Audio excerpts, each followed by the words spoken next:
وہ سانپ 1000 سال پرانا تھا، اس نے یہ تمنا کی تھی، اس نے یہ دعا کی تھی، اس نے یہ التجا کی تھی اللہ تعالیٰ سے، یہ دعا کی تھی کہ مولا تو مجھے اس وقت تک موت مت دینا جب تک کہ میں تیرے محبوب کی زیارت نہ کر لوں۔ اب وہ سوراخ میں سانپ انگوٹھا ابو بکر کا، سرکار اس پہ آرام رکھ کے، سرکار ان کے ظلم مبارک پر آرام کر رہے، سو رہے ہیں۔ اللہ کے نبی سرور عالم مصطفیٰ جہاں رحمت سرور عالم کو نیند آ گئی، حضرت ابو بکر کا انگوٹھا سوراخ کے اوپر رکھا ہوا ہے، سانپ نے نکلنا چاہا، پہلے تو انٹری دی، ہلکے سے آپ کے انگوٹھے پہ ٹچ کیا تاکہ حضرت ابو بکر انگوٹھا ہٹا لے، لیکن حضرت ابو بکر نے انگوٹھا نہیں ہٹایا، یہ سوچ کے اگر میں اپنا انگوٹھا ہٹا لوں گا تو میرے آقا کی نیند میں خلل ہو جائے گا، سرکار بیدار ہو جائیں گے، سرکار کی نیند ٹوٹ جائے گی۔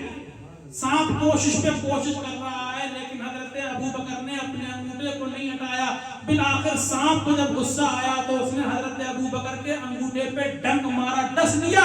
کاٹ لیا، زہریلا جانور تھا۔ جب سانپ نے آپ کو ڈنک مارا تو اس کے باوجود بھی پیر کو جنبش نہیں دی، ہلایا نہیں، اتنی تکلیف ہوئی، زہر پورے جسم میں پھیل گیا، لیکن ابو بکر نے اپنا پیر کس سے مس نہیں کیا، یہ سوچ کے کہ دونوں جہاں کا مالک و مختار سویا ہوا ہے، اگر میں اپنے پیر کو ہٹا دوں گا تو آقا کی نیند میں خلل پڑ جائے گا، زہر پورے جسم میں پھیلا۔ بالآخر حضرت ابو بکر کی آنکھ سے آنسو بہنے لگے، ابو بکر کی آنکھ سے جب آنسو نکلے، وہ آنسو سبحان اللہ، اس آنسو کی قسمت کیا کہنا، وہ آنسو حضرت ابو بکر کی آنکھ سے نکلے، مصطفیٰ کے چہرے پہ جا کے پڑے، سرکار کی آنکھ کھلی، حضور نے فرمایا ابو بکر کیوں رو رہے ہو، کس چیز نے تمہیں رلایا؟ اللہ کے نبی نے جب فرمایا تو حضرت ابو بکر کہنے لگے لجغت یا رسول اللہ، اے اللہ کے رسول مجھے ڈس لیا گیا ہے، مجھے سانپ نے ڈسا ہے۔ اللہ کے نبی نے فرمایا کہاں ڈسا ہے؟ حضرت ابو بکر نے اپنا انگوٹھا دکھا دیا، یا رسول اللہ یہاں ڈسا ہے۔ میرے سرکار نے اپنے لعاب دہن ابو بکر کے انگوٹھے پہ لگا دیا اور فرمایا ابو بکر اب بتاؤ کہاں ڈسا ہے؟ حضرت ابو بکر کہنے لگے یا رسول اللہ کہیں نہیں ڈسا، یہ آپ کے دھوپ کا اثر تھا کہ وہ زہر ختم ہو گیا، آپ کے دھوپ کا اثر تھا وہ زہر ختم ہو گیا۔ یہاں پہ نقطہ میں آپ کو بتاؤں، حضرت مولانا عارف جلال الدین رومی ایک بہت بڑے بزرگ ہوئے، ان کی کتاب ہے مثنوی شریف فارسی میں، وہ کہتے ہیں کہ جب حضور معراج تشریف لے گئے تھے اللہ سے ملنے کے لیے تو حضرت جبریل حضور کے ساتھ تھے، سدرۃ المنتہا پہ جب پہنچے، جو ان کا مسکن ہے حضرت جبریل کا، سدرۃ المنتہا پہ پہنچے تو حضرت جبریل نے یہ کہہ دیا کہ آگے اب میں نہیں جاؤں گا، میری انتہا یہیں تک ہے، اگر میں آگے جاؤں گا تو میرے پر جل جائیں گے، اگر میں آگے جاؤں گا تو میرے پر جل جائیں گے، تجلیات الہی کی زیادتی جو ہے میرے پروں کو جلا کے راخ کر دے گی، میں آگے نہیں جاؤں گا۔ مولانا عارف جلال الدین رومی کہتے ہیں کہ غار غور میں حضرت ابو بکر نے یہ کہا کہ پہلے میں جاؤں گا بعد میں آپ جائیں گے، پہلے میں جاؤں گا بعد میں آپ جائیں گے، تاکہ غار کے اندر اگر کوئی مصیبت ہو تو اس کا مقابلہ پہلے میں کروں جا کے، آپ کو تکلیف نہیں ہونی چاہیے۔ اور سدرۃ المنتہا پہ جبریل نے یہ کہہ دیا کہ میرے پر جل جائیں گے، آپ جاؤ میں نہیں جاؤں گا آگے۔ دیکھو جبریل جو ہیں وہ فرشتوں کے بھی سردار ہیں، فرشتوں کا مرتبہ بہت بڑا ہوتا ہے، لیکن عشق و محبت میں فرشتے بھی انسانوں سے کم ہیں، جو عشق انسانوں کو ملا ہے وہ عشق فرشتوں کو نہیں ملا۔ مولانا عارف جلال الدین رومی کہتے ہیں کہ جبریل تم نے تو اپنے پروں کی فکر ہو گئی، تمہیں تو اپنے پر چلنے کا ڈر تھا، ارے تم نے یہ کیوں نہیں دیکھا کہ تمہارے ساتھ جہاں بخش عالم موجود تھے، جبریل تمہارے ساتھ وہ ذات موجود تھی، اگر وہ نہیں ہوتے تو اللہ تعالیٰ جبریل تمہیں بھی پیدا نہیں کرتا۔ جبریل تم نے اپنے پیروں کی تو فکر رکھی، وہ محمد جو جناب ابو بکر صدیق رضی اللہ تعالیٰ عنہ کے پیر کا انگوٹھے پہ جو زہر کا سانپ کے کاٹنے سے اپنے لعاب دہن سے وہ سانپ کا زہر ختم کر سکتے ہیں، اگر تمہارے پر بھی جل جاتے تو اللہ کے نبی تمہارے جلے ہوئے پروں کو پھر سے واپس کر سکتے تھے۔ تم نے تو اپنے پروں کے جلنے کی فکر رکھی، لیکن ابو بکر نے کس کی فکر رکھی؟ حضور کی فکر رکھی، پہلے میں جاؤں گا بعد میں آپ جائیں گے۔ یہاں جبریل کو اپنے پر کی فکر ہو گئی۔ مولانا عارف فرماتے ہیں اگر جبریل تمہارے پر چل بھی جاتے لیکن پر دینے والا تو تمہارے ساتھ موجود تھا، چل جاتے محمد تمہارے پروں کو پھر دوبارہ ملتا ہے۔ تو یہ عشق کا معاملہ ہے، اصل میں یہ کسی کو نہیں ملتا ہے۔ تو یہ عشق و محبت انسانوں کو نصیب ہوا ہے وہ فرشتوں کو بھی نہیں ملا ہے۔ تو یہ دیکھیں عشق حضرت ابوبکر صدیق رضی اللہ تعالی عنہ کا، جب آپ نے اسلام قبول کیا تھا تو ایک مرتبہ مکے کے کافروں نے آپ کو اتنا مارا کہ سب نے یقین کر لیا تھا کہ ابوبکر کی جان نکل گئی، بے ہوش ہو گئے، گھر میں اٹھا کے لے کے آئے، کچھ دیر کے بعد افاقہ ہوا، ہوش میں آئے، اور ہوش میں آتے ہی گھر والوں کو یہ یقین تھا کہ جس محمد کی خاطر یہ پٹے ہیں یہ محمد کو بھول جائیں گے۔ حضرت ابوبکر ہوش میں آئے تو کہنے لگے میرے آقا کیسے ہیں؟ ہوش میں آنے کے بعد فرمایا میرے آقا کیسے ہیں؟ تو گھر والے غصہ کرنے لگے، عجیب معاملہ ہے، جن کی خاطر مکے کے لوگوں نے تمہیں مارا ہے پیٹا ہے پھر بھی تم اسی کو پوچھ رہے ہو، پھر بھی تم اسی کے بارے میں پوچھ رہے ہو۔ تو حضرت ابوبکر کہنے لگے میں کچھ نہیں چاہیے، مجھے یہ بتاؤ میرے آقا کیسے ہیں؟ آپ نے اپنی ماں حضرت ام الخیر سے کہا کہ ام جمیل، حضرت فاروق اعظم کی جو بہن تھی ام جمیل، یہ بھی کلمہ پڑھ کے مسلمان ہو گئی تھی۔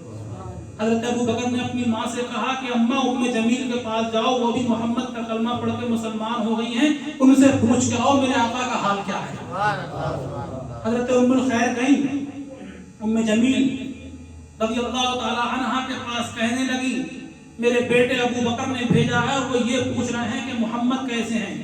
ام جمیل کہنے لگی میں حضرت ابوبکر کے پاس جانا چاہتی ہوں۔ ام جمیل حضرت ابوبکر کے پاس آئی اور کہنے لگی اللہ کے نبی ٹھیک ہیں، پریشان ہونے کی ضرورت نہیں ہے۔ حضرت ابوبکر کو پھر بھی چین نہیں پڑا، کہنے لگے اے ام جمیل یہ بتاؤ میرے آقا ہیں کہاں؟ تو ام جمیل کہنے لگی وہ دار ارقم میں ہیں۔ حضرت ابوبکر صدیق نے کہا جب تک میں حضور کا چہرہ دیکھ نہیں لوں گا مجھے چین ہی نہیں پڑے گا۔ لڑکھڑاتے ہوئے قدموں سے اٹھے، اتنا پٹ گئے تھے کہ آپ سے چلا بھی نہیں جا رہا تھا، لڑکھڑاتے ہوئے قدموں سے اٹھے۔ حضرت ام الخیر جو آپ کی ماں تھی ابوبکر صدیق کی اور حضرت ام جمیل دونوں خاتون لے کے حضرت ابوبکر صدیق کو اللہ کے نبی کی بارگاہ میں لے کے آئے۔ سرکار نے حضرت ابوبکر کو دیکھا، ابوبکر نے حضور کو دیکھا، میری آقا کے بھی آنکھوں میں آنسو آ گئے، ابوبکر کی آنکھوں میں بھی آنسو آ گئے، دونوں ایک دوسرے سے لپٹ گئے اور کہنے لگے جب میرے آقا سلامت ہیں تو مجھے کسی بھی چیز کا غم نہیں۔ اتنا عشق، اتنا عشق۔ ایک مرتبہ جنگ بدر کے موقع پر حضرت عبد الرحمن بن ابی بکر جو حضرت ابو بکر کے بیٹے ہیں، سب سے پہلی جو جنگ ہوئی تھی اسلام و کفر کی جنگ بدر، یہ عبد الرحمن بن ابی بکر جنگ بدر میں کافروں کی طرف سے لڑنے کے لیے آئے تھے، بعد میں ایمان لے آئے تھے، یہ کافروں کی طرف سے لڑنے کے لیے آئے تھے۔ جب ایمان لے آئے تو ایک مرتبہ دونوں باپ بیٹا بیٹے گفتگو کر رہے تھے، حضرت ابو بکر سے کہنے لگے، عبد الرحمن بن ابی بکر کہنے لگے ابا جان جنگ بدر کے موقع پہ آپ 3 مرتبہ میری تلوار کی زد میں آ گئے تھے، 3 مرتبہ میری تلوار کی زد میں آ گئے تھے، لیکن میں نے آپ کو باپ سمجھ کے چھوڑ دیا تھا، آپ کو میں نے باپ سمجھ کے چھوڑ دیا۔ تو حضرت ابو بکر نے کہا عبد الرحمن تو نے تو مجھے باپ سمجھ کے چھوڑ دیا، اگر تو میری تلوار کے نیچے آتا میں تجھے بیٹا سمجھ کے نہیں چھوڑتا، بلکہ میں تجھے محمد کا نہ ہونے کی سبب سے تیری گردن اڑا کے پھینک دیتا۔ یہ تھا عشق۔ بیٹے نے تو باپ سمجھ کے چھوڑ دیا، لیکن حضرت ابو بکر کیا کہہ رہے ہیں کہ اگر تو میری تلوار کے نیچے آتا میں تجھے بیٹا سمجھ کے نہیں چھوڑتا، بلکہ محمد مصطفیٰ کا نہ ہونے کی وجہ سے تیری گردن مار دیتا۔ اتنا بڑا عشق کوٹ کے بھرا ہوا تھا حضرت ابو بکر صدیق رضی اللہ تعالی عنہ کے اندر عشق مصطفیٰ۔ میرا ایمان ہے اگر پوری دنیا کا عشق رسول ایک پلے میں رکھا جائے اور صرف حضرت ابو بکر کا عشق رسول ایک پلے میں رکھا جائے تو حضرت ابو بکر کا عشق رسول پوری دنیا کے عشق رسول پہ بھاری پڑ جائے گا۔ ایسے عاشق صادق جانثار ہر اعتبار سے جس طریقے سے حضور نے ان سے کچھ مانگا سب کچھ اپنا قربان کر دیا ہے نہیں۔ جنگ تبوک کے موقع پہ حضرت ابو بکر نے اپنا پورا مال و دولت حضور کی بارگاہ میں پیش کر دیا۔ سرکار نے فرمایا ابو بکر گھر میں کچھ چھوڑا ہے؟ تو کہنے لگے یا رسول اللہ گھر میں اللہ اس کا رسول چھوڑ دیا، اپنے جسم کے کپڑے بھی اتار کے دے دیے،